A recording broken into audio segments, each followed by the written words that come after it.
Magandang araw po sa inyong lahat. At eto na naman kaming mag-asawa. Maghahanap po kami ng pwedeng bilhin dahil day off ngayon. Nagpunta kami sa Mall of Asia dito sa IKEA. Eto, ikot-ikot kami. Baka may mabili kung sakali. Dahil magpapasko naman, edi pagbigyan na ako.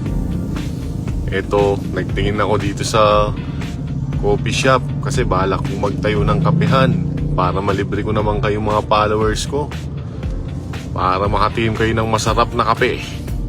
Eto, merong kagad bit-bit na basket.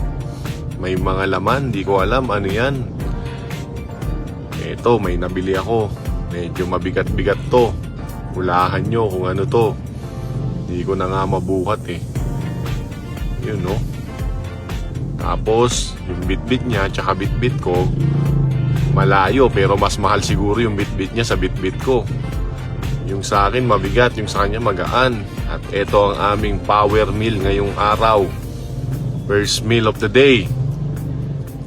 Isang plato sa akin, tsaka 3 plato sa kanya. Pero yung sa akin may kasamang dessert lang. Ayan o, meatballs, roasted chicken.